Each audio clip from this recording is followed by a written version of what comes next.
Good morning students, myself Pramod Sharma, continuing your mathematics online class. तो जैसा कि आपकी एक्सरसाइज 4 की कंटिन्यूशन में है और इसी क्रम में कल आपको क्वेश्चन नंबर 3 मैंने पूरा कराया था।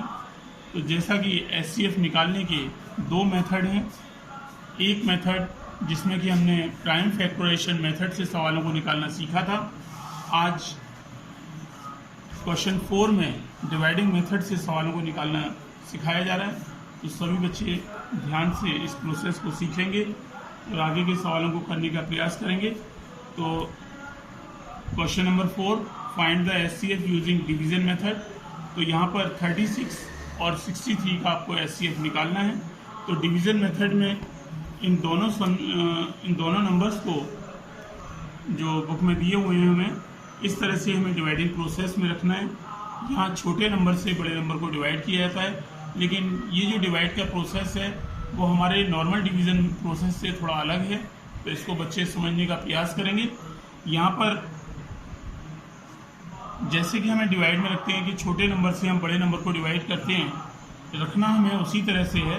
तो यहाँ आप देखें कि 36 का टेबल 63 में 1 टाइम जाता है।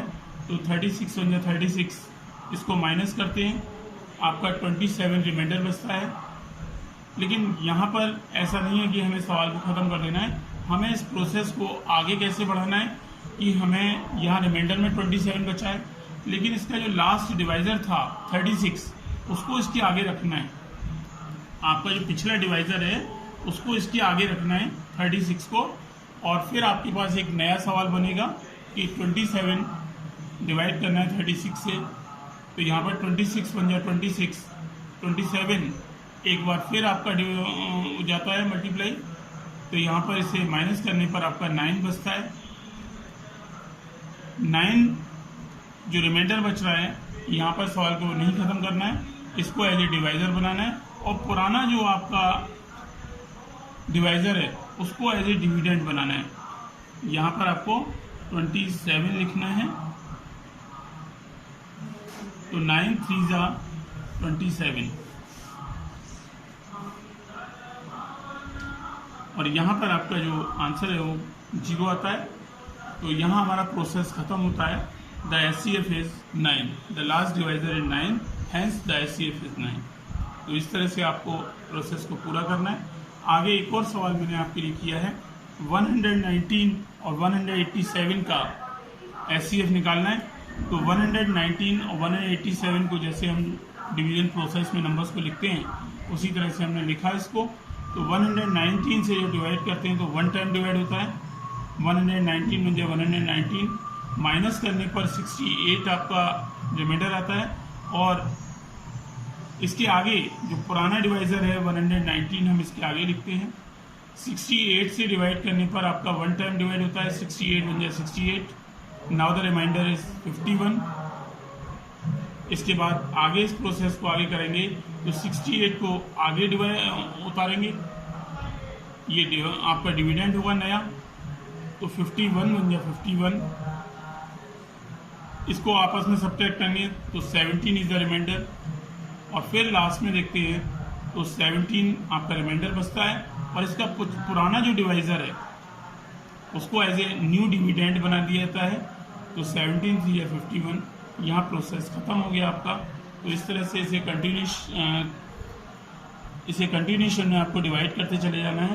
एंड योर एचसीएफ इज 17, जो लास्ट डिवाइजर है वो आपका 17 है, हैंस द एचसीएफ इज 17। एक बड़ा नंबर आपके इसमें दिया हुआ है 1045 1520, इनका एचसीएफ निकालना है। तो आपको वही रखना है, बड़े नंबर को डिवाइड करना है छोटे नंबर से। 1045 डिवाइड करना है इससे 1520 को। तो 1 टाइम डिवाइड होता है। 1045 बन जाए 1045, माइनस करने पर आपका 475 आता है।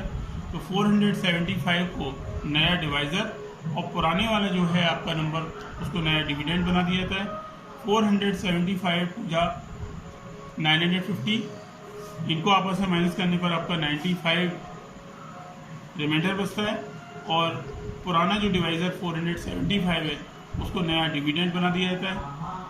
तो 95 5 जा 475, तो ये आपस में आपका जो रिमाइंडर है वो 0 हो जाएगा यहाँ पे। तो इस तरह से आपका जो 95 है इज द लास्ट डिवाइजर, और यहाँ के बाद में आपका जो आंसर है वो 0 आता है। तो 95 is the HCF of the given numbers. तो इसी तरह से बच्चों को आगे के सम्स को अपनी कॉपी में करना है। तो आई होप कि आप बार बार वीडियो को चलाकर देखें, जिससे कि आपके सवाल समझ में आता है।